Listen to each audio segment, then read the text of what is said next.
Buenos días, doctores, ¿cómo están? Buenos Buenos días, días. doctor. Gracias.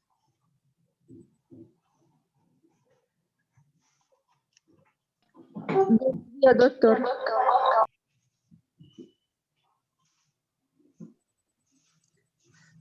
Muy buenos días, doctor.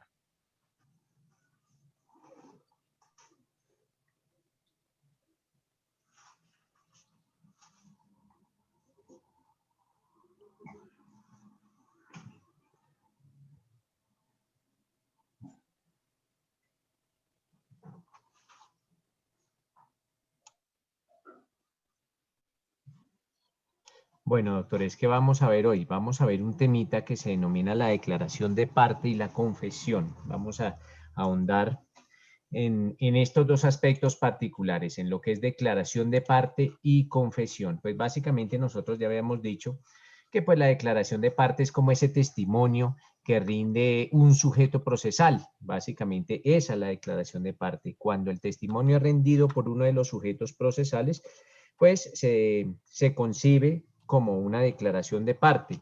Entonces, la declaración de parte, pues, le repito, es el testimonio que rinde uno de los sujetos procesales.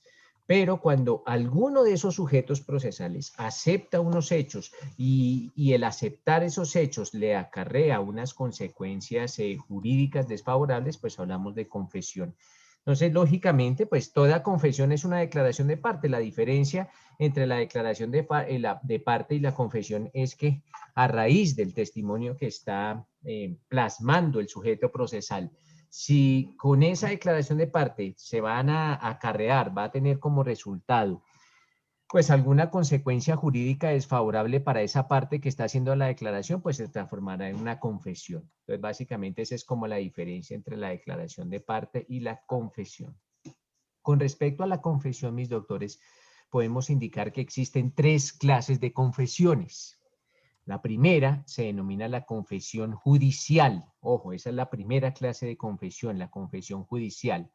¿Y cuál es la confesión judicial? Es la que se realiza ante un juez, ante un funcionario judicial. Y esa confesión judicial, la que se realiza ante el juez o la que se realiza ante el funcionario judicial, puede ser de dos clases. Estamos hablando de la confesión judicial. Entonces, primero, la confesión judicial es aquella que se realiza ante un juez o ante un funcionario judicial.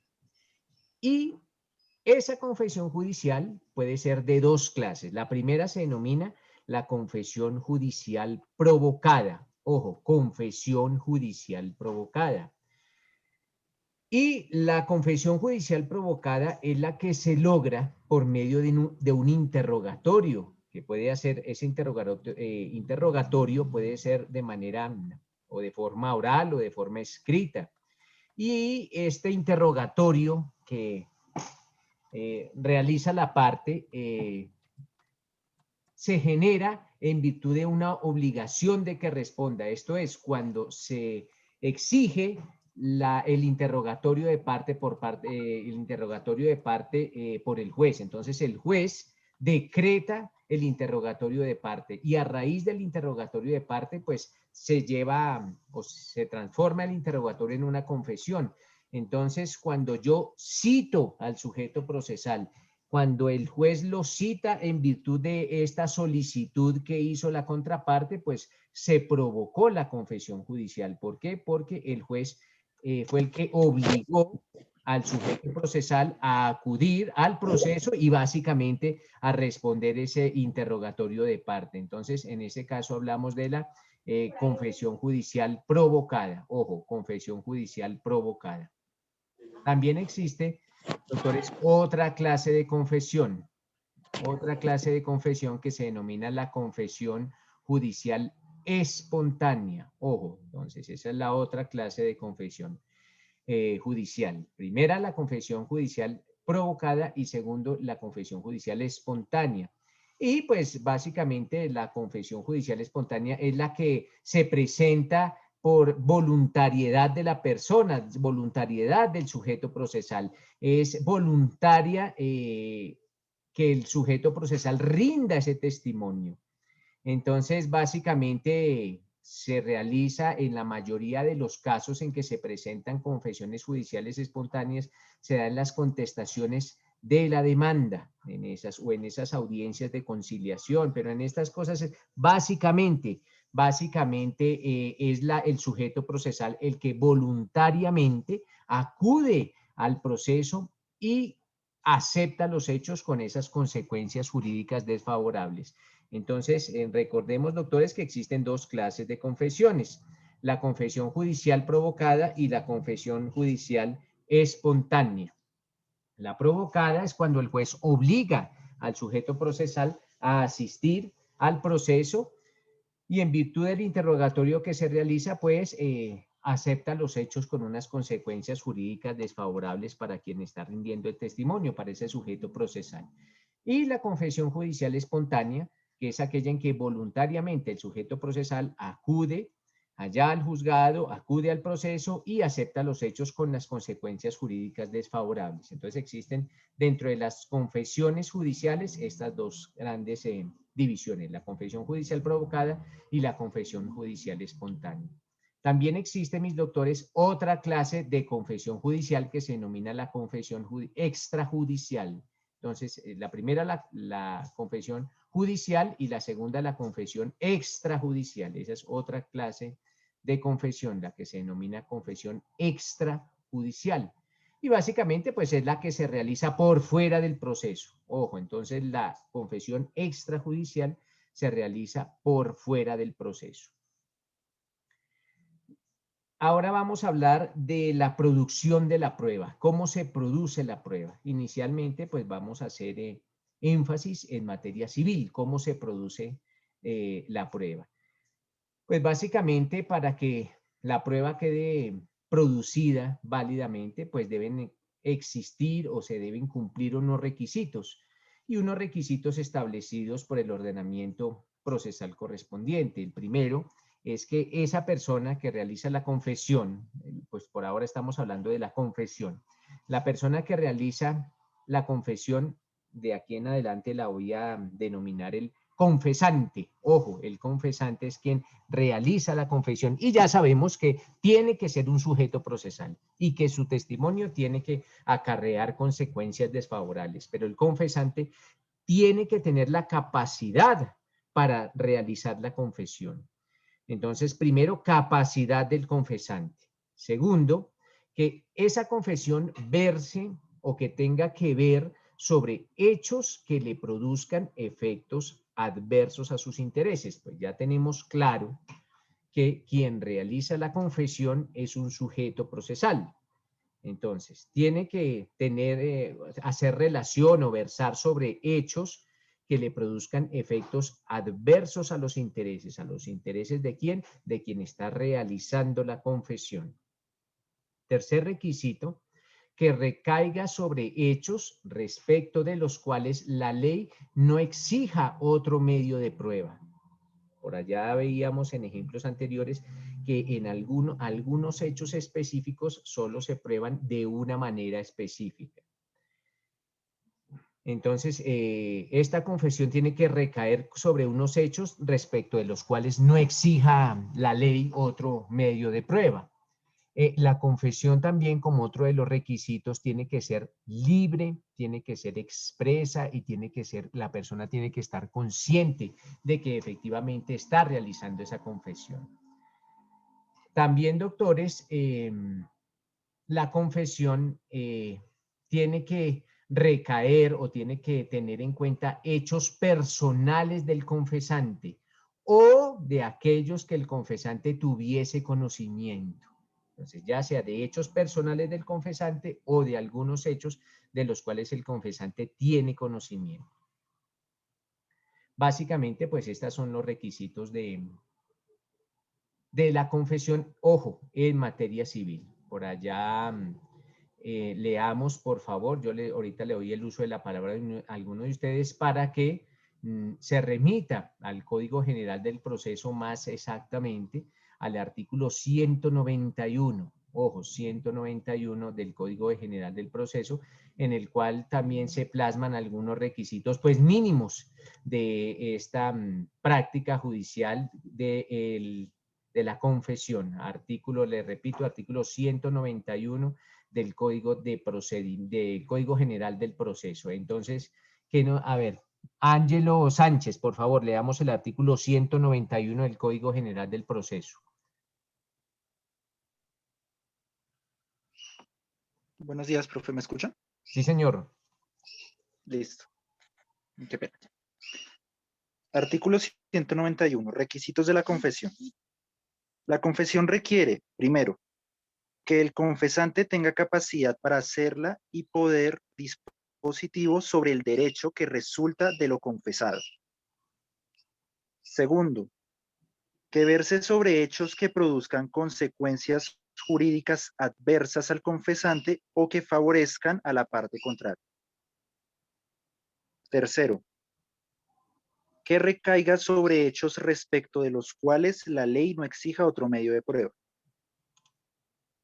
Cuarto, que sea expresa, consciente y libre. Quinto, que verse sobre hechos personales del confesante o de los que tenga o deba tener conocimiento. Vale, perfecto. Sexto, Listo. Siga, Ángelo, por favor. que se encuentre debidamente probada si fuere extrajudicial o judicial trasladada. Listo. La simple declaración de parte se valorará por el juez de acuerdo con las reglas generales de apreciación de las pruebas. Listo, Ángelo. Entonces, muchas gracias. Entonces, pues básicamente, allá está consagrados estos requisitos de la confesión en materia del Código General del Proceso. Ahora nos vamos a remitir al aspecto penal. Pues en el aspecto penal no está consagrado exactamente un capítulo destinado a la confesión. Así con esa palabra confesión no lo consagra. Sin embargo, sobre la aceptación de los cargos, ojo, la aceptación de los cargos se puede asimilar a lo que en derecho civil se denomina la confesión, en derecho penal se denomina la aceptación de los cargos. Esa aceptación de los cargos está consagrada en el Código de Procedimiento Penal en el artículo 283, ojo, 283 del Código de Procedimiento Penal. Entonces, Dylan Cota, por favor, leamos ese artículo. Ojo, ¿cuál artículo? El 283 del Código de Procedimiento Penal, Ley 906 del 2004. ¿Qué nos dice Dylan? Sí, señor profe, me da un momento. Claro, vale.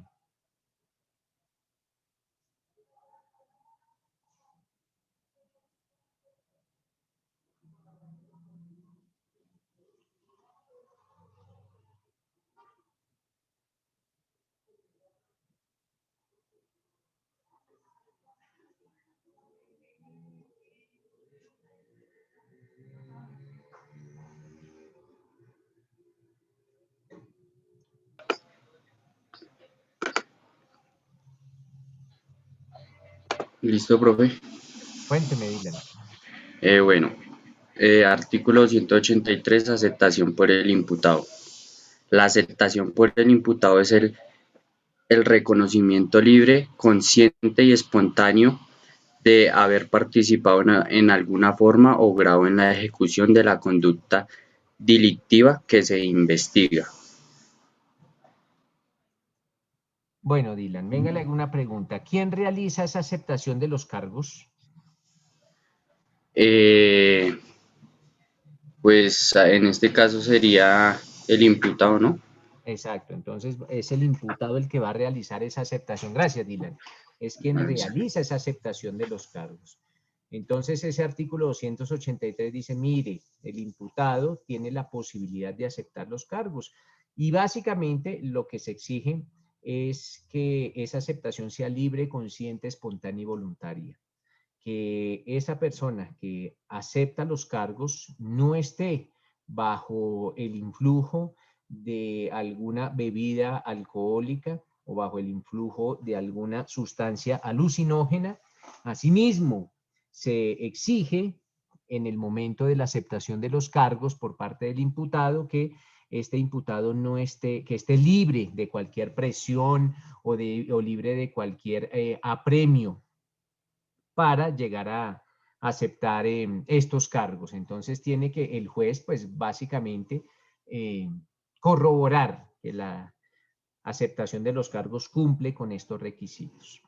Ahora vamos a ver otra especie de confesión, doctores, que se denomina la confesión ficta. F-I-C-T-A, ficta, confesión ficta. Básicamente, mis doctores, la confesión... Doctor, ¿le puedo una preguntita? Sí, cuénteme. Doctor, la confesión extrajudicial la que se hace por fuera del proceso, pero Sí. ¿cómo se anexan esas pruebas al proceso? Pero en materia civil o en materia civil, básicamente, pues un memorial y se tiene que probar que se realizó extraprocesalmente, pues se levantará el acta, se levanta el acta, digamos, en una notaría, por decir algo, de la confesión, y esa acta se introduce al proceso mediante un memorial. En materia civil, porque la ¿Eso es la que confesión llaman acta extraprocesal... juramentada ante notario? No. Se tiene que probar que existió, porque también se puede presentar la confesión ante un centro de conciliación. Y usted sabe que sobre estos documentos, pues, se presume la buena fe, se presume que son originales a menos que se tachen de falso. ¿Listo, Beder?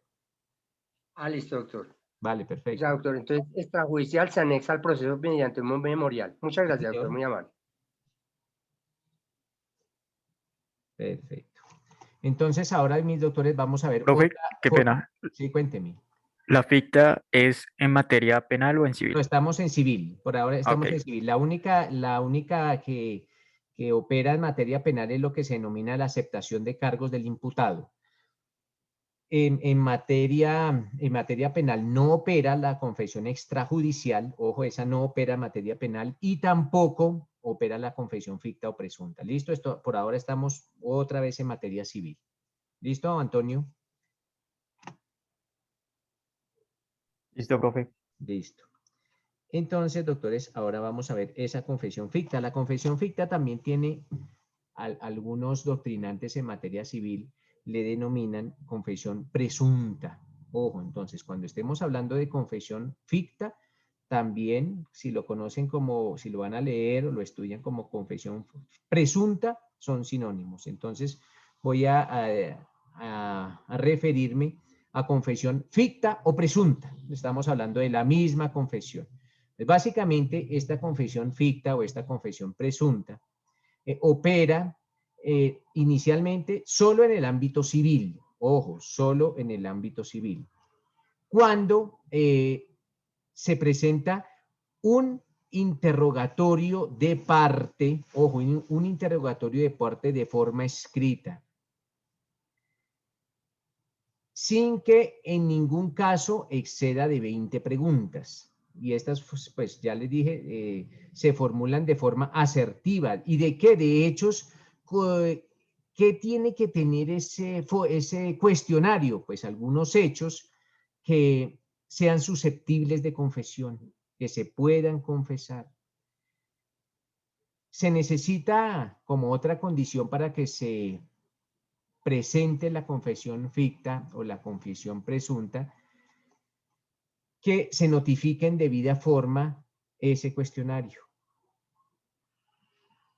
Entonces, mis doctores, vamos a remitirnos al artículo 210 del Código General del Proceso. Ojo, 210 del Código General del Proceso. Entonces, para tal fin, le voy a conceder, para que nos lo lea, cómo está consagrado procesalmente. Aleja Sabogal, por favor, léanos ese artículo 210 del Código General del Proceso.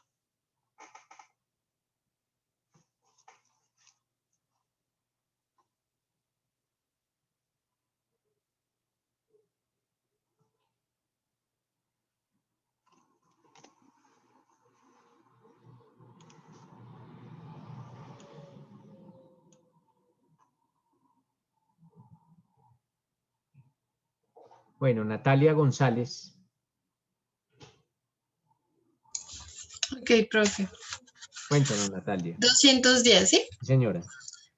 Son inhábiles para testimoniar en un proceso determinado quienes al momento de declarar sufran alteración mental o perturbaciones psicológicas graves o se encuentren en estado de embriaguez, sugestión inóptica o bajo el efecto del alcohol o sustancias estupefacientes o alucinógenas.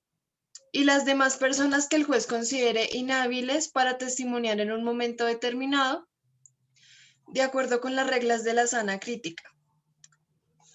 La tacha por inhabilidad deberá formularse por escrito antes de la audiencia señalada para la recepción del testimonio u oralmente dentro de ella. El juez resolverá en la audiencia y si encuentra aprobada la causal, se abstendrá de recibir la declaración. Listo. Espérame, Natalia. 96 numeral segundo. Entonces, 96 numeral segundo, Natalia. Ojo, artículo 96 numeral segundo. ¿Qué nos va a leer Natalia? Nos va a leer la primera forma en que se puede presentar una confesión ficta o presunta. Entonces, 96 numeral segundo de ese mismo código, Natalia, el Código General del Proceso. Ok, profe, dice. Ojo, pero entonces ahí sí léenos lento, más lento, Natalia, porque Natalia nos va a leer para todos la primera forma en que se puede presentar una confesión ficta o presunta. Ok, profe, dice. Pronunciamiento expreso y concreto sobre las pretensiones y sobre los hechos de la demanda, con indicación de lo que se admiten, los que se niegan y los que no le constan. En los dos últimos casos manifestará en forma precisa y unívoca las razones de la respuesta. Si no lo hiciere así, se presumirá cierto el respectivo hecho. Ojo, entonces dice se presumirá cierto, o sea que es una miren que aquí no se está confesando unos hechos, pero vamos a presumirlos por cierto. Gracias, Natalia. Entonces, la primera forma en que se puede presentar una confesión ficta o una confesión presunta es que en el momento en que se conteste la demanda, ojo, Natalia nos estaba leyendo cuando se contesta la demanda. Entonces, en el momento en que se contesta una demanda, esto es civil. Entonces, primera, se presenta en el momento en que se contesta la demanda, pues ¿quién la va a contestar? El demandado. Entonces, el demandado va a contestar la demanda. Entonces, a ver, ¿cómo les explico? El demandado le corre en traslado de la demanda y el demandado empieza a contestar la demanda. Respecto de los hechos que cita la demanda, pues este demandante los niega esos hechos, el demandado. El demandado los niega al momento de contestar la demanda. O también el demandado indica que no le constan. O niega los hechos de la demanda, estoy hablando del demandado, al momento de contestar la demanda, el demandado niega los hechos o manifiesta que no le constan esos hechos. Pero el demandado no manifiesta precisamente, no manifiesta claramente las razones por las cuales niega los hechos o indica que no le constan. El demandado no solo tiene que indicar que niega los hechos o que no le constan, no, tiene que manifestar de forma clara y precisa las razones de esa respuesta. Si no lo hace, los hechos de la demanda se presumen como ciertos. Ojo, se presumen como ciertos. Eso es lo que dice ese artículo 96, numeral segundo que nos acaba de leer Natalia. Entonces, esa es la primera forma en que se puede llegar a presentar la confesión ficta o presunta. La segunda está en el artículo 233, ojo, 233, inciso segundo, de ese mismo código, del Código General del Proceso. Entonces, artículo 233, inciso segundo. Ese no lo va a leer Yasmid Castro.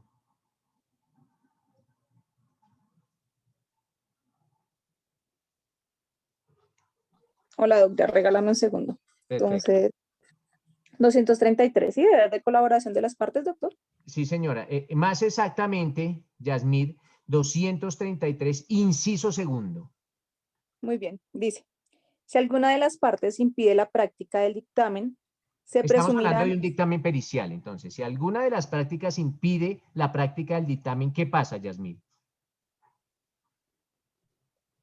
Dice, si Sigue. alguna de las partes se presumirán ciertos los hechos susceptibles de confesión que la otra parte pretenda demostrar con el dictamen y se le impondrá multa de 5 a 10 salarios mínimos mensuales. Listo, Yasmín, muchas gracias. Entonces, ahí están, doctores, otra forma en la cual se puede llegar a presentar esa confesión ficta o presunta. Cuando alguna de las partes impida la práctica de una prueba pericial. Entonces, si alguna de las partes impide la práctica de una prueba pericial, se presumirán ciertos los hechos susceptibles de confesión. ¿Cuáles hechos? Pues los que se quieran demostrar con el dictamen. Entonces, si la parte obstaculizó, impidió la práctica de la prueba pericial, pues esos hechos que se querían demostrar con el dictamen pericial se tendrán como ciertos. Entonces, esa es otra de las formas en que se presenta la confesión ficta o presunta, la que nos leyó Yasmín allá en el artículo 233, inciso segundo del Código General del Proceso. Ahora, artículo 238. Tenemos que tener claro en dónde se presenta o en dónde están consagradas las circunstancias de confesión ficta o presunta en el Código de Procedimiento Penal. La otra es en el 238. Para tal fin le vamos a conceder el uso de la palabra a Paula López.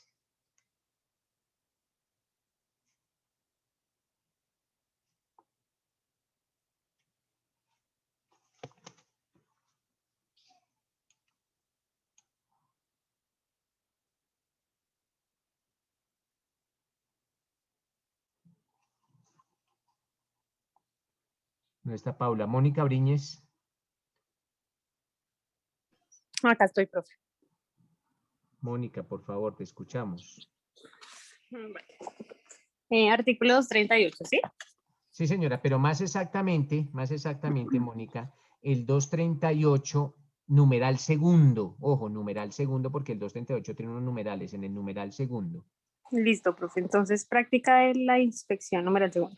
En la diligencia, el juez procederá al examen y reconocimiento de qué se trata. Cuando alguna de las partes impida o obstaculice la práctica de la inspección, se le impondrá multa de 5 a 10 salarios mínimos legales mensuales vigentes y se presumirá ciertos los hechos que la otra parte pretendía demostrar con ella o Listo. se aprecia. Ya, Mónica. Entonces, mira que ahí también se van a presumir por hechos, por cierto. O sea, pasa lo mismo con la inspección judicial, algo similar a lo que ocurre con el dictamen pericial. Entonces, dice allá el artículo 238 que nos acaba de leer Mónica, que en caso tal que alguna de las partes impida o ponga algún obstáculo para la práctica de alguna inspección judicial, pues en ese caso se presumirán como ciertos los hechos que se querían demostrar con esa práctica de esa inspección judicial. Entonces, ocurre lo mismo con la inspección judicial que con el peritaje. Si alguna de las partes omite o obstaculiza o impide la práctica, ya sea de un peritaje o de una inspección judicial, pues se tendrán por ciertos hechos, los hechos que se querían demostrar con el peritaje o con la inspección judicial. Entonces, básicamente, mis doctores, esas son las formas en que se puede llegar a presentar una confesión ficta o presunta acorde con lo consagrado en el Código General del Proceso. Esas son las formas, esas y no más. Esas y no más, ¿por qué? Porque tiene que estar consagrada la confesión ficta o presunta en el ordenamiento procesal civil o en este caso en el Código General del Proceso. Doctores, preguntas al respecto. ¿Qué preguntas tienen sobre la confesión ficta o la confesión presunta? Ninguna, bueno, entonces. Doctor, sí, Cuénteme, don Alberto. en un caso de que en esta confesión ficta el citado no quiera asistir, no se presente en este caso, pues también está inmerso en este tipo de confesión. Claro, pero no, la confesión tiene que estar consagrada legalmente. Entonces, el primero de los casos, a ver si lo recuerda Alberto, el primero de los casos en que se presenta la confesión ficta, ¿cuándo es? En el primero de los casos en materia civil, pues en el artículo 10, cuando hay inhabilidades para testimoniar. No, confesión ficta o presunta. Acuérdese, Hilberto, que yo di los 3 casos en que se puede llegar a presentar la confesión Sí, ficta o sí. presunta. ¿Cuál es el primero? El primero, la jurisdicción provocada y confesión, jurisdicción provocada y confesión, juicio espontánea. No, esas eran pues las 2 grandes ramas en los cuales se puede presentar la confesión, o sea, la confesión Sí. provocada o la espontánea, pero se presentan tres formas, solo, ojo, Hilberto, solo 3 formas en que se presenta una confesión ficta o presunta. ¿Cuál era la primera? Yo tengo aquí, la primera tiene la judicial provocada y la extrajudicial espontánea. La primera forma, yo lo dije, ¿usted tomó tomó nota, Hilberto? Sí, estoy, Yo pues dije, lo que yo cuando en el tengo, momento de contestar la demanda, el demandado indique que unos hechos los niega o que no le constan, pero no indica en forma precisa y en forma clara las razones por las cuales el demandado indica que niega los hechos o que no le constan los hechos. Allá artículo 96, numeral segundo. Léame por favor, Hilberto, el artículo 96, numeral segundo del Código General del Proceso. Ojo, artículo 96, numeral segundo, Hilberto, por favor. doctor, un segundo lo ubico.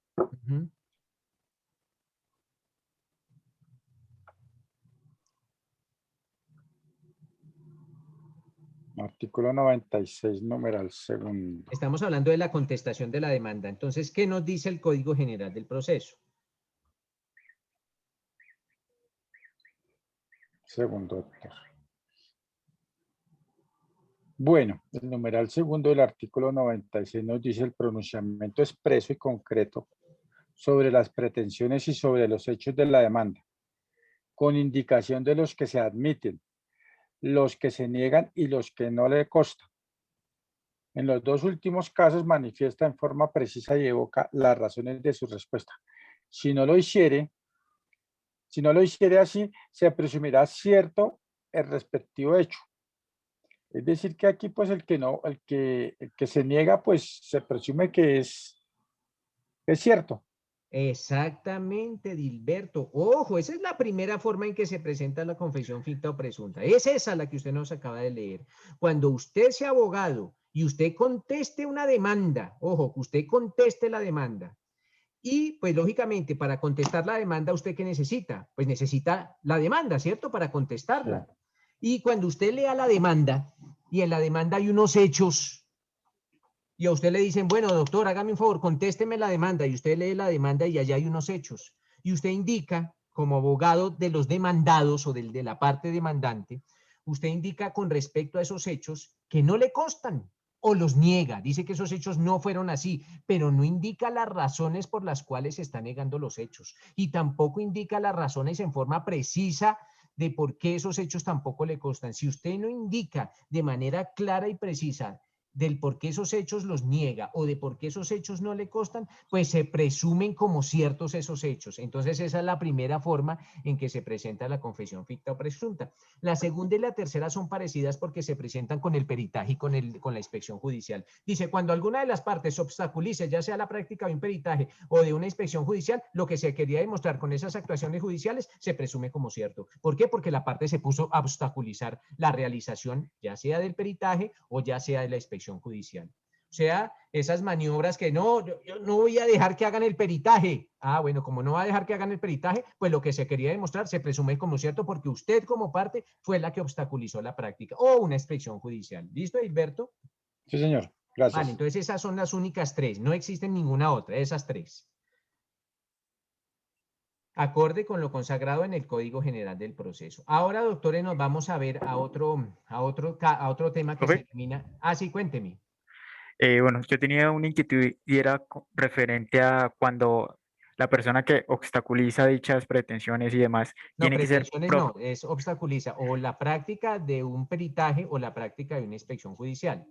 Exacto, tiene que ser directamente la persona, en este caso, la que está en controversia o puede ser un tercero. No, el sujeto procesal, porque acuérdese que la confesión, como aquí estamos hablando es de confesiones, las confesiones solo las puede hacer un sujeto procesal.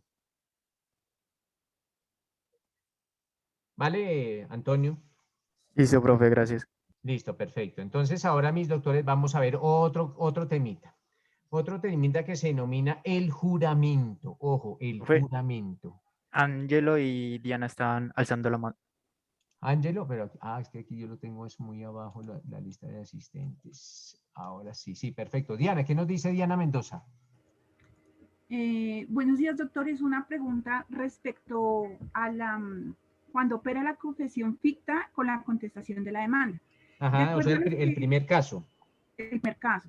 De acuerdo con lo que dice ahí, entonces puedo establecer que guardar silencio no me produce este tipo de confesión. Simplemente, o sea, solamente tiene que entonces contestarse de manera deficiente, como ahí dice.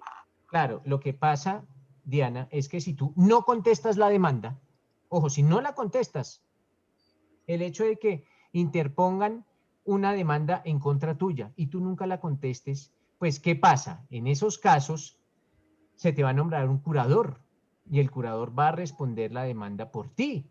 Y el curador lo único que va a decir, o sea, siempre va a haber contestación, o por un abogado que tú le nombres o por un curador.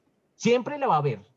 Y el curador va a decir, no me consta, porque el curador no te conoce siquiera. Y si no le consta nada y no dice por qué no le consta nada, pues tendrán, por cierto, todos los hechos que argumentó la parte demandante. Entonces, el silencio no opera en materia civil porque nunca va a haber silencio. ¿Por qué? Porque va a responder o el abogado tuyo o el curador.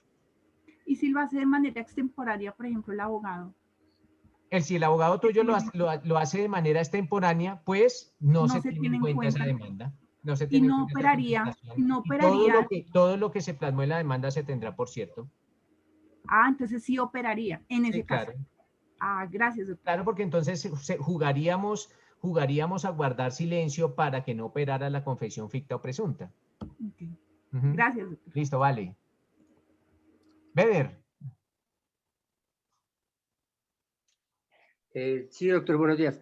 Doctor, entonces, en este caso, cuando uno guarda silencio y no contesta la demanda dentro del término, ya el silencio otorga, ¿cierto? Sí, claro, en civil sí, igual se tendrán, por cierto, los hechos de la demanda, porque contestar extemporáneamente y no contestar es exactamente lo mismo. Listo, doctor, muchas gracias, doctor. Vale, perfecto. Bueno, perfecto. Ahora vamos a ver otro tema, mis doctores, que se denomina el juramento. Ojo, el juramento. Entonces, cuando hablamos de juramento, mis doctores, pues vamos a tener en claro que en la mayoría de procedimientos ya no se da tan claro el juramento, dado que hoy inicialmente estos juramentos se realizaban ante Dios. Sin embargo, ojo, y es una disposición que para mi concepto es completamente inconstitucional, pero está ahí y de hecho está en la misma Constitución. Y es cuando el presidente de la República se posesiona.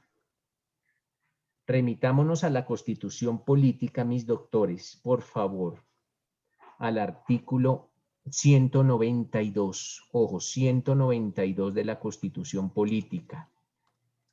Para eso voy a escuchar, a ver a quién, es que por estar aquí, 192 de la Constitución Política, voy a escuchar a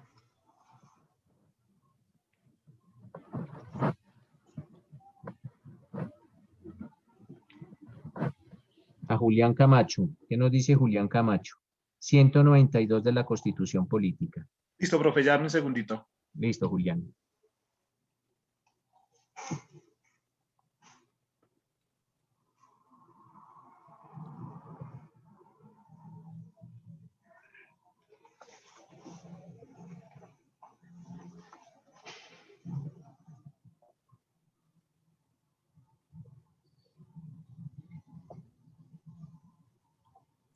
¿192, profe? Sí, señor, de la Constitución, ¿no? Sí, señor. Artículo 192. El presidente de la República tomará posesión en su destino ante el Congreso y prestará juramento en estos términos. Juro a Dios y prometo al pueblo cumplir fielmente la Constitución y las leyes de Colombia. Si por cualquier motivo el presidente de la República no pudiera tomar posesión ante el Congreso, lo hará ante la Corte Suprema de Justicia o en efecto de esta ante 2 testigos. Vale, listo, Julio. Muchas gracias. Entonces, con base en el artículo que nos acaba de leer Julián, le pregunto a Sandra Rubio. ¿Está Sandra Rubio en clase? Sí, aquí estoy. Préndeme la cámara, Sandra, por favor.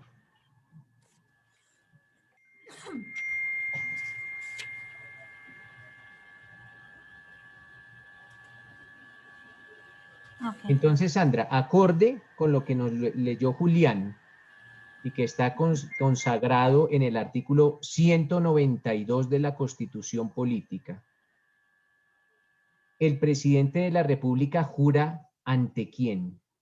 ¿O jura por quién?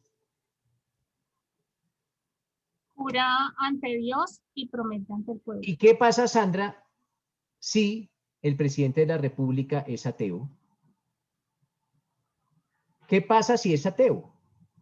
Y él se niega a jurar ante Dios. ¿Por qué? Porque no tiene ninguna filiación religiosa. No creo, es agnóstico, no cree en ningún Dios. Entonces, si él no cree ante ningún Dios, iría en contra de sus principios el hecho que el presidente jurara ante Dios, porque ni siquiera dice ante cuál Dios. Mire que la Constitución no dice ante cuál Dios.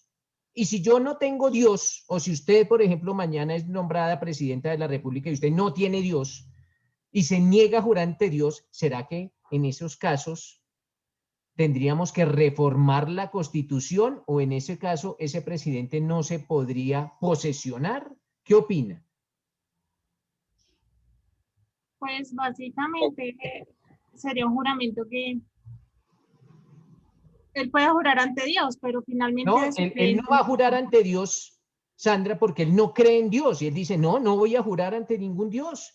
Juro ante la ley, juro ante la Constitución, juro ante el pueblo colombiano, pero no voy a jurar ante Dios porque yo no tengo Dios. Entonces, si él se niega a jurar ante Dios, ¿no se podría posesionar como presidente de la República?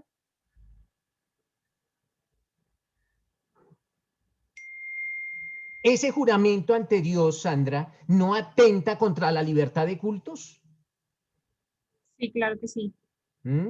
Ojo, ese es otro tema de monografía. Ahí lo dice la Constitución. ¿Por qué si en Colombia, gracias Sandra, por qué si en Colombia existe la libertad de cultos, la misma Constitución es la que le está exigiendo a un candidato, bueno, al candidato electo ya, porque lo van a posicionar, que jure ante dioses? ¿Por qué? O sea, la Constitución está riñendo, la Constitución entra en contradicciones. Entonces, ojo con eso. Ojo, ese es otro tema bonito para que nos hagamos ese cuestionamiento. ¿De qué pasa? ¿De qué pasa? Pero digamos una pregunta, si en este caso, sí, es ateo, pero finalmente por cumplir el requisito no jura. No, porque es que uno tiene que ir con sus valores y con sus convicciones hasta el final. O sea, yo no puedo ser como algún candidato presidencial que cuando lo eligieron entonces, bueno, ya como me eligieron entonces ya voy a jurar por cumplir con... No, qué pena, con las convicciones tiene que ir uno hasta el final. Y yo digo, no, juro ante Dios, no lo hago, porque para mí no hay Dios. Pues si jura ante Dios no pasa nada, pero estaría faltando a sus convicciones. Sería un político a carta cabal. Ese es el típico político, ese es el típico político que hace lo que tiene que hacer, así vaya en contra de sus convicciones. Pero si es una persona con valores y con una convicción férrea, dice, no voy a hacerlo. Voy a jurar, claro que sí, pero no ante Dios. Voy a jurar, claro que sí, como los juramentos que se realizan en los testimonios. Esos son juramentos, le dicen, jura decir la verdad, y él jura decir la verdad. ¿Ante quién? Pues ante la ley. Pero ¿por qué el juramento de la posesión del presidente ya no es ante la ley, sino ante Dios? Vaya uno a saber por qué. Eso es Esos son resquicios de la Constitución de 1886. Eso es algo que permaneció de la Constitución de 1886, que aún quedó en la Constitución de 1991, en donde se colocaba a Dios por sobre todas las cosas, y en la Constitución del 91, Dios no está por encima de todas las cosas. Quien está por encima de todo es el pueblo. El pueblo está por encima de Dios. Lo dice la Constitución política, porque la soberanía de un pueblo recae en el pueblo, ni ningún Dios, en ningún Dios de ninguna religión. Entonces, gracias, Andrea. Ese es otro tema que podemos ventilar ahí para una discusión del por qué el artículo 192 de la Constitución política le exige al presidente de la República que se posicione ante Dios. Por allá hay otro. Espérenme que yo lo tenía por acá anotado. Disculpe, buenos días, Guillermo Meneses. Quería mencionar algo al respecto de lo que usted se refiere del concepto de Dios. ¿Guillermo qué? Del concepto de Dios. Sí, pero ¿cuál es su apellido, Guillermo? Meneses. Listo. Guillermo Meneses. Cuénteme, Guillermo. Doctor, al respecto del concepto que usted se refiere de Dios, hay una sentencia de la Corte Constitucional que es la sentencia C224 del año 94, y en esta sentencia se habla sobre el concepto de la moral cristiana, y alrededor de ese tema del concepto de Dios y de qué tipo de Dios y cuál es el concepto que constitucionalmente debemos entender por Dios, la Corte hace un estudio alrededor de cuál es ese Dios del que se debe hablar, y si es posible hablar de Dios en una época donde estamos hablando de una constitución que, como mencionaba el doctor, en 1886 era de carácter netamente religioso, porque en todas partes se anunciaba el carácter de un Dios cristiano. Finalmente la Corte lo que allí dice es que la moral cristiana, por la tradición cultural, social y religiosa de nuestro estado desde su origen, ha tenido una connotación significativa, y por tanto ese Dios que se concibe es un Dios general, pero basado en los conceptos de la moral y la ética cristiana que se ha fundado con los años. Entonces, de pronto quería yo hablar al respecto de eso, y ahora que el doctor hablaba sobre el juramento, en la legislación anterior, estaba revisando por aquí el decreto 409 de 1971, hablaba de que al momento de hacer un juramento, por ejemplo, usted ante Dios y los hombres. Esto es una cuestión y una expresión de la Constitución de 1886, referido al decreto 409 de 1971. Esto es antes de la vigencia de la Constitución de 1991. A lo que hoy es que de pronto, entrando a colación con el artículo 192 de la Constitución política que está vigente, el concepto de la moral cristiana podría ser un fundamento para permitir ese juramento ante Dios. Claro, pero no nótese, Guillermo, nótese que la misma Corte Constitucional, en la sentencia que usted acertadamente nos cita, nos habla de moral cristiana, pero eso implica, de todas maneras, un rasgo religioso, porque habla de moral cristiana. ¿Por qué la moral no puede ser la moral atea? Entonces, todavía hay un rasgo, todavía hay un sesgo, todavía hay un residuo, todavía hay vestigios de religiosidad en esta toma de juramento. Y la misma Corte Constitucional, hágame un favor, Guillermo, ¿quién es el magistrado ponente de esa sentencia? Entonces ya le digo. Permítame Arriba, un momento. en la parte inicial. Sí, señor, permítame un momento, por favor. Debe ser de la primera o la segunda línea de magistrados. Manda magistrado ponente Jorge Arango Mejía. Claro, mírese, lógicamente los magistrados, como cualquier ser humano, pues están susceptibles a ser afectados por sus mismas creencias. Yo estoy seguro que otro hubiese sido de pronto la postura si el doctor Carlos Gaviria Díaz hubiese analizado ese caso. ¿Por qué? Porque cada magistrado habla según sus convicciones.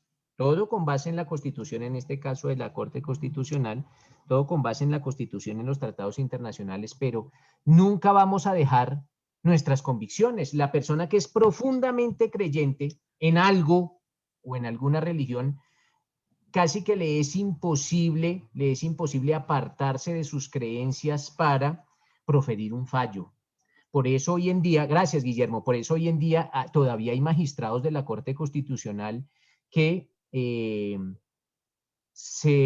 tienen una postura negativa o una postura que rechaza el aborto, por ejemplo, en todas las circunstancias. ¿Por qué? Porque son influenciados por su creencia. Y esto no está mal. Esto no está mal porque es casi que imposible pedirle a una persona que deje sus creencias a un lado, porque hacen parte como de su estructura, de sus bases de la personalidad y están muy arraigadas esas creencias.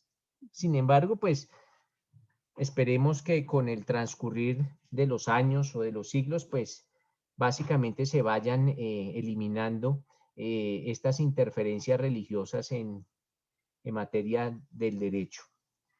Les decía que hay otra, la tenía aquí anotada, básicamente nos vamos a remitir a un régimen que se llama el régimen político y municipal. Y ese régimen político y municipal habla también de la posesión ya no del presidente, sino de los alcaldes. Entonces, remitámonos al régimen político y municipal, doctores,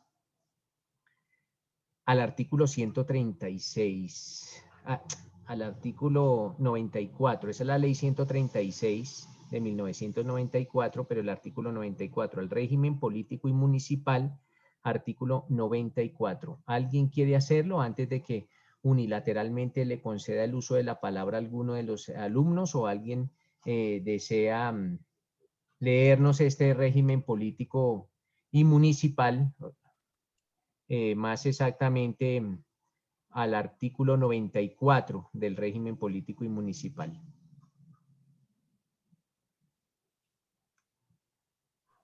Yo, profe. ¿Miguel o Sebastián? Sebastián. Listo, Sebastián. Cuéntanos, Sebastián. ¿Me puede repetir el artículo, perdón? Por 94. favor. Artículo 94. Artículo... Está leyendo la ley 136 de 1994, el régimen político y municipal, ¿cierto? Ley 136, sí señor, sino que es que se me ha perdido. Sí, artículo 94, Sebas. Sí señor, ya. Ley 136 de 1994.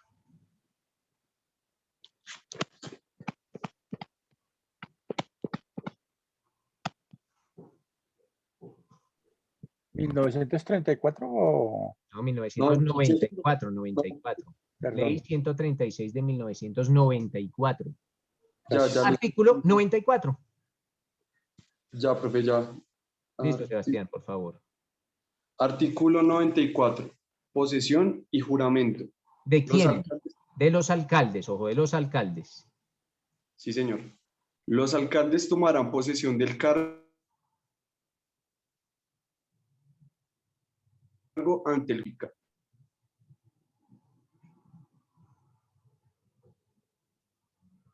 Se nos fue, Sebas. Doctor, si quiere, yo le colaboro al compañero. Listo, Felipe, por favor. Artículo 94. Posesión y juramento. Los alcaldes tomarán posesión del cargo ante el juez o notaría pública y presentarán juramento en los siguientes términos. Juro a Dios y prometo al pueblo cumplir fielmente la Constitución, las leyes de Colombia, las ordenanzas y los acuerdos. Antes de la toma de posesión, los alcaldes deberán declarar bajo gravedad de juramento y ante la autoridad competente el monto de sus bienes y rentas, las de su cónyuge e hijos no emancipados. Listo. Felipe, yo a usted lo llamé ayer y usted no me contestó. Sí, señor, sí, doctor. Listo. Aquí tengo, aquí, como esto es derecho probatorio, yo tengo aquí la prueba de que a usted lo llamé. Entonces, en la medida de lo posible, no me vuelva a fallar. ¿Estamos? Perfecto, sí, señor. Listo, perfecto. Profe, qué pena. ¿No se escuchó? No, Sebas, tranquilo, no hay problema, Sebastián, ya lo leímos. Pero entonces, De todo lo que leímos, de estos dos artículos que hemos leído, del artículo 94 del régimen político y municipal y del artículo 192 de la Constitución Política, básicamente concluimos que los alcaldes y el presidente se posesionan ante quién, o juran ante quién. Ahí sí levantemos la mano y yo les concedo el uso de la palabra. ¿Qué nos dice Beder? ¿Ante quién, Beder? Ante Dios dos, y Listo, prometen ante el perfecto. pueblo. Vale, pero básicamente juran ante Dios, alcaldes y presidentes. Y yo les decía que para mi concepto eso era inconstitucional. ¿Por qué? Porque en Colombia existe la libertad de cultos. Y la libertad de cultos también implica en un determinado momento no creer en ningún culto. O sea, la libertad del culto también puede incluir no creer en ningún culto. Esto que les digo no es original mío. No es que digan, uy, ese profesor. No, ya otros pensaron antes que yo y dijeron eso es completamente inconstitucional. Y no solo lo pensaron, interpusieron la demanda de inconstitucionalidad o interpusieron la demanda de inexequibilidad.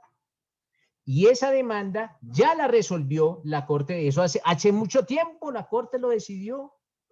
Entonces, les voy a decir en qué sentencia la Corte lo decidió. ¿En qué sentencia la Corte dijo que eso sí era acorde con la Constitución? Yo no estoy de acuerdo con esa sentencia, pero lo dice la Corte, y si lo dice la Corte, como diríamos, es palabra de Dios. Pero les voy a dar 10 minutos porque no se necesita más. Les voy a dar el número de la sentencia y les voy a preguntar, ahí sí aleatoriamente, ¿por qué la Corte decretó constitucional esos dos artículos? El artículo del régimen político y municipal y el artículo de la Constitución Política. Algunos indican que la Corte se equivocó, otros indicarán que la Corte acertó, pero es la sentencia C616. Ojo, C616. C de casa 616 de 1997. Es 616, la sentencia C616 de 1997 proferida por la Corte Constitucional. Entonces, cada uno de ustedes va a buscar rápido allá en el Google la C616 de 1997, la va a leer muy rápidamente en 10 minuticos y en 10 minuticos les pregunto para que me indiquen cuáles fueron las razones por las cuales la Corte Constitucional indicó que tanto el artículo 192 de la Constitución Política como el 136 de 1994, como el artículo 94 de la ley 136 de 1994, básicamente es porque todavía los presidentes juran ante Dios y porque todavía los alcaldes juran ante Dios. Ojo, C616 de 1997. Entonces, háganlo y en 10 minuticos nos vemos. ¿Les parece, mis doctores? Sí, señor. Vale. Sí, doctor.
Listo, doctores. Entonces, una vez ya hemos tenido tiempo suficiente para abordar, por lo menos tangencialmente, esa sentencia C616 de 1997, les pregunto, ¿cuál fue la postura que adoptó la Corte Constitucional para decretar la exequibilidad de esos artículos? Le pregunto a Caterín Barrios. ¿Qué nos dice Caterín Barrios al respecto?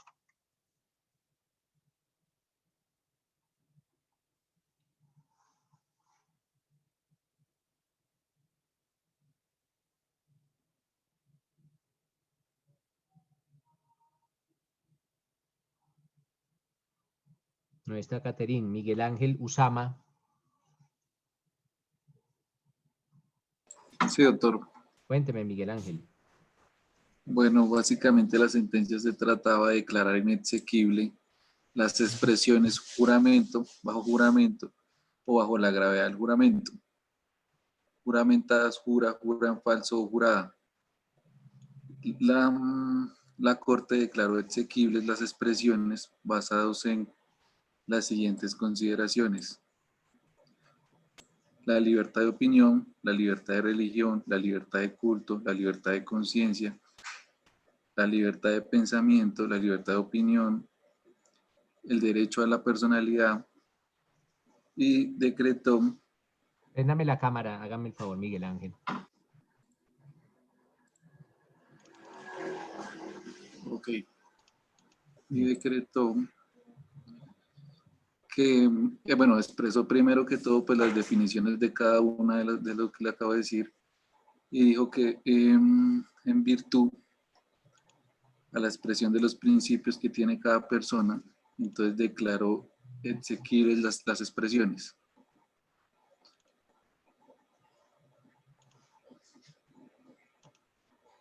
Es que no encuentro bien.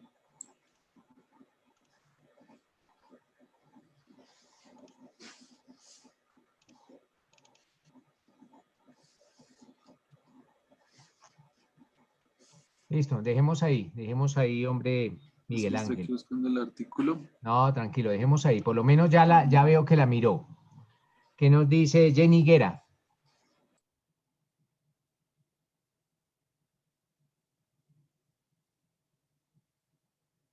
Buenos días. Buenos días, Jenny, ¿cómo estás? Préndeme la cámara, por favor.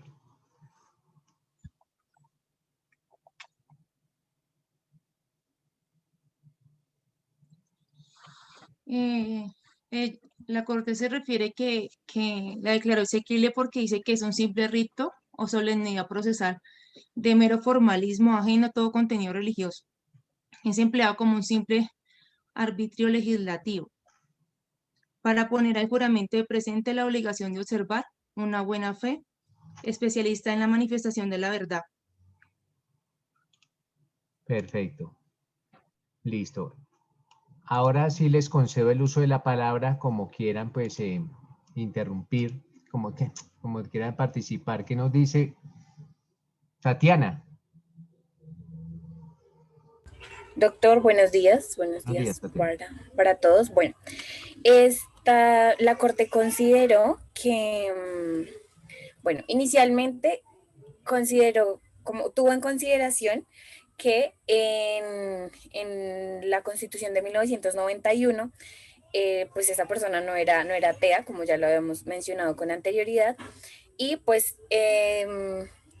lo que logró inferir de las consideraciones de la Corte es que antes, o sea, ahora se ve ese juramento como en Dios, ahora se ve como la buena fe, ¿sí? Pero ellos antes no tenían tanto en cuenta la buena fe, sino que más para que existiera como esa seguridad y esa certeza de que se iba a hablar con la verdad y que se iba a dar veracidad a lo que se estaba juramentando, entonces se soportaban en Dios. Pero entonces ya en este momento, bueno, en la Corte considera que pues en la actualidad pues tenemos es la buena fe, ¿sí? Pero pues que de igual forma los alcaldes y el presidente deben como conceder esas libertades a las personas a quienes representan, ¿sí? Entonces, pues fue como en general lo que dice las consideraciones de la Corte. También tuvieron en consideración que diferentes doctrinantes tienen pues en consideración ese juramento como un medio de prueba, porque pues como lo mencioné con anterioridad, es un medio que se utiliza para demostrar como la verdad de un hecho relevante en cierta situación, decisión o situación judicial. Listo, Tatiana, gracias. ¿Qué nos dice Antonio? Profe. Doctor. Cuénteme, Antonio. Bueno, profe, básicamente lo que da a entender la sentencia es que más que un juramento es una formalidad en las cuales se expresa la buena fe de la persona. Ya nos dieron conceptos de varias instituciones en un concepto que yo consideré importante y era el de la Procuraduría, en el cual mencionaba que era básicamente una formalidad y que esto debía ser totalmente aparte de todo concepto ideológico que tenga la persona, respetando el principio de la creencia y el derecho a la libre expresión. Listo, perfecto, Antonio. ¿Qué nos dice don Miguel Mendoza? Pues lo que me pareció más interesante es que la Corte lo considera como una institución jurídica, o sea que es ajena a toda clase de religión y pensamiento, solo lo ven como jurídico, no se inmiscuye en eso, pues la religión y el pensamiento de la persona, ya que por parte del legislador, pues coloque expresiones como juro ante Dios y demás, no significa que pierda todo el significado, la palabra, el concepto de juramento, que es meramente un concepto jurídico. Listo, ¿qué nos dice Kimberly? Profe. Buenos días, profe. Bien, pues adicional a todo lo que mis compañeros igual manifestaron, también hablaba de que si existía esa posibilidad de introducir estas excepciones a la obligación de presentar o de prestar juramento, llevaría también a vulnerar el derecho a la igualdad, porque entonces quienes, digamos, quienes quienes no se atrevan a jurar quedarían desvinculados de la responsabilidad penal pues que esto conllevara. En cambio, quienes sí juren, pues sí tendrían que, digamos, derivarse las responsabilidades en los casos de falso testimonio o falsa denuncia. Listo, gracias, Kimberly. ¿Qué nos dice Fernando Zapata? Doctor, buenos días. Buenos días, Fernando. Principalmente vengo a apoyar... Regálame un segundo, doctor. ¿Ya se activó? Sí. Bueno, doctor, principalmente vengo a apoyar el concepto que han dado mis compañeros frente a la posición sobre que tuvo la Corte. Diciendo pues básicamente que se apoyó en un artículo del artículo 27 del Código de Procedimiento Penal, el cual cita y dice lo siguiente: en este orden de ideas, pro juramento, no debe entenderse la fórmula o el rito, sino el compromiso, la afirmación, la promesa, el protesto, la certificación, la afirmación, la palabra, el voto, el honor, el homenaje o el testimonio que se realice en forma expresa o tácita que implique la convicción íntima de manifestar la verdad. Y pues obviamente la Corte presenta este artículo en apoyo de su concepto de que no se tome básicamente la expresión de jurar o juramentado o todas las expresiones demandadas en este caso como un rito, como un carácter religioso, sino que se lleve más a un carácter de igualdad, digamos, respeto al derecho de la convicción de cada persona.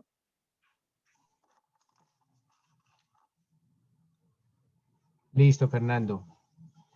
Peder, lo escucho.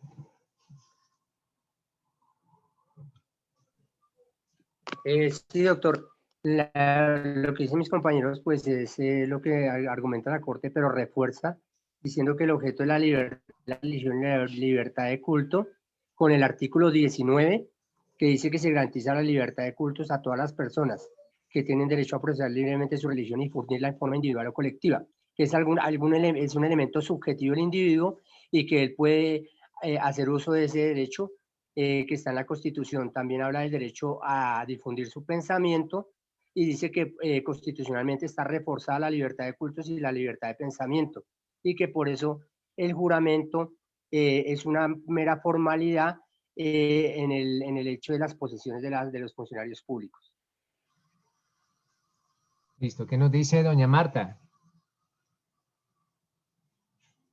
Profe, qué pena, yo le quería hacer una pregunta para que si me podía regalar el significado de una palabra que aparece en el texto. Le leo y el profe me dice que no sé. Dice, claro. La invocación a la protección de Dios que se hace en el preámbulo de la carta tiene un significado pietista imposible de soslayar. Sí. Cuando decimos pietista, ¿qué significa, doctor? Qué pena. A ver, pietístico, ¿a qué le suena, Marta? ¿A qué le suena? Empieza por pi, de piedad, estamos buscando la piedad de Dios. Pietístico quiere decir piedad. Por eso en Derecho Penal ustedes estudiaron una clase de homicidio que se denomina homicidio pietístico y también es conocido como homicidio por piedad. Entonces, pietístico y piedad es lo mismo. ¿Listo, doña Marta? Gracias, doctor, muy amable. ¿Qué nos dice Lisbeth? Doc, buenos días. Bueno, Doc, en cuanto al acorde de la evolución legal, doctrinal y jurisprudencial, se considero el significado de juramento en la ley y precisamente lo mencionan de que es, o sea, el sistema, como tal la definición religioso es atenuado y eliminado. Toda vez de que, como lo habían comentado mis compañeros, realmente lo que se necesita es que se realice el principio de la buena fe y como tal el juramento no debe entenderse como un rito, sino el compromiso como tal de la promesa que le hace ante el pueblo, ¿sí? Como digamos no faltar a su palabra. O sea, y en sentido extrajurídico tampoco puede decirse que hoy en día jurar implique como tal necesariamente que sean bajo los principios religiosos, sino que más bien se puede afirmar de que es como tal una convicción popular. O sea, el juramento es simplemente la afirmación que un sujeto hace precisamente prometiéndole a los demás ante el pueblo. Y el juramento como tal, hoy en día, más que todo, pues la doctrina, la jurisprudencia, lo domina como un medio de prueba más. Listo, Lisbeth, muchas gracias. Entonces, básicamente, doctores, pues lo que estamos hablando acá es de que así aparezca Dios consagrada en estos dos artículos de estas dos leyes, pues básicamente el mismo preámbulo de la Constitución, tal como nos leía doña Marta, el mismo preámbulo lo indica, el mismo preámbulo invoca a Dios, que dice invocando la protección de Dios, invocando la piedad de Dios, ese es el fin pietístico de lo que indica el preámbulo. Entonces ya Dios no tiene que ser tan visto como esa figura suprema, sino como obrar con rectitud, básicamente, obrar con rectitud. Doctores, en la plataforma hay una sentencia sobre el polígrafo, sobre la prueba de polígrafo, sobre cómo si esa prueba de polígrafo tiene o no tiene cabida o tiene o no tiene admisibilidad en el ordenamiento jurídico colombiano. Esa sentencia debe estar leída para el viernes antes de que empiece la clase. ¿Cuál sentencia, profe? Perdón. Le digo, ahí está en la plataforma está, pero se la voy a decir. Pero si no buscan en la plataforma, yo ya las digo inmediatamente, que yo la tengo acá. A ver, espérenme un momentico.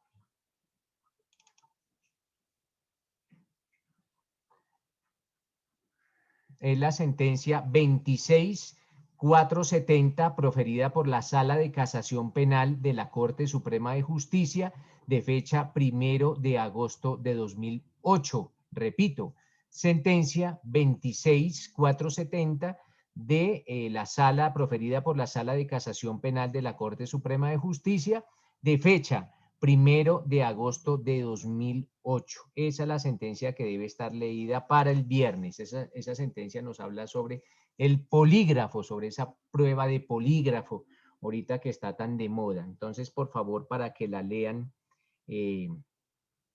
para el viernes, que vamos a hacer un pequeño taller sobre esa sentencia, sobre la prueba de polígrafo. Ya tenemos un taller sobre la tutela contra tutela y básicamente nosotros ya tenemos claro que en Colombia sí procede una tutela contra un fallo de tutela y que en Colombia sí procede una tutela contra un fallo judicial. Es extremadamente, y les confieso, doctores, interponer una tutela en debida forma, ¿no?, contra una sentencia judicial es extremadamente difícil. Es una sentencia, es una tutela que es muy engorrosa de hacer, es algo espantoso. Es una sentencia, es una tutela que requiere casi que más trabajo que una acción de casación, por todos los requisitos, pero de que llegue a proceder, procede. Por eso una persona que vaya a colocar una tutela contra una providencia judicial, una tutela de esas fácilmente puede costar más de 20 millones de pesos, pero es porque tiene mucho trabajo, pero procede, de que procede, procede, incluso procede